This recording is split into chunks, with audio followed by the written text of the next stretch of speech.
this video, I want to talk about what is PSI and some tire basics for a beginner. So I was always curious about PSI. It always came up when you started talking about tires, changing out your tire, and your riding style. What I didn't know was how much PSI really affected your battery's usage and your tire's condition. That was all brand new to me when I started riding Onewheel. PSI stands for pound per square inch. It's basically the unit to measure the air pressure inside your tire. What is the best PSI for Onewheel? If you go by the Onewheel manual, it'll tell you 20 PSI.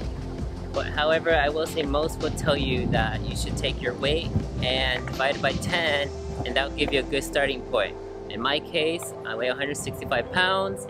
Divided by 10, that gives me 16.5, and from there I can either go up or down. Let's go over some tire basics. Basically, there are two types of tires. You have soft compound and hard compound tires. Soft compound tires, they provide really good grip in poor conditions, more comfortable and quieter rides. However, they do come with some cons, and some of those cons are that they're less efficient on the battery usage and they wear out faster. Hard compound tires, they usually have better tire life. They are more efficient on long rides, and they're also more efficient on battery usage. However, they have cons. One of their cons is they're not very good at absorbing vibrations and bumps.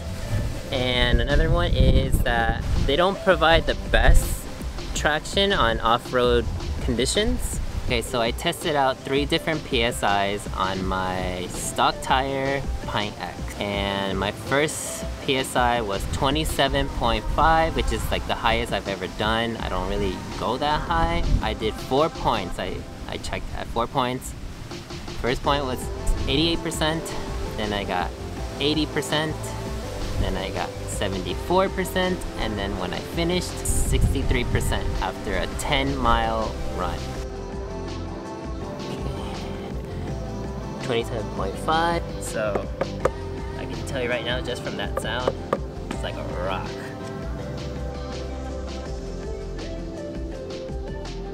So initial thoughts on the 27 PSI, it is bumpy.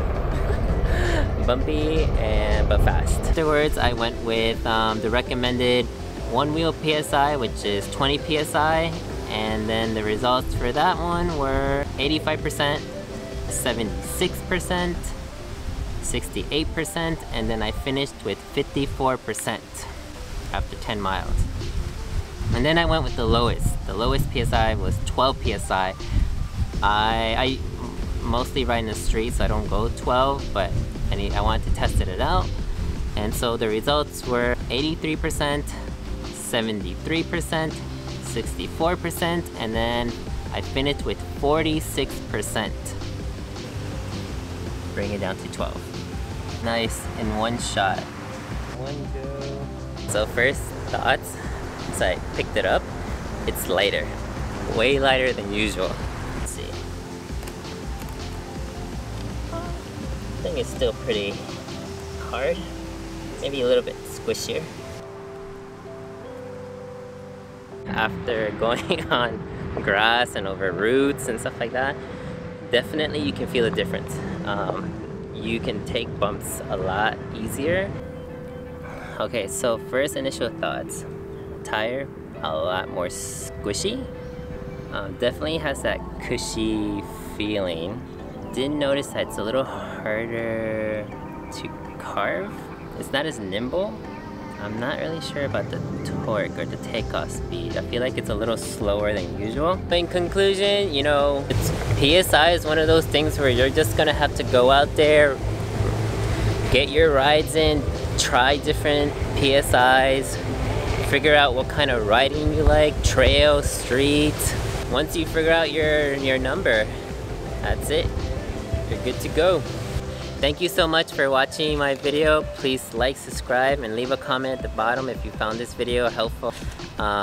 If you have any ideas or anything you want to know about the Pint X, feel free to leave a comment below. And thank you, and see you in the next one.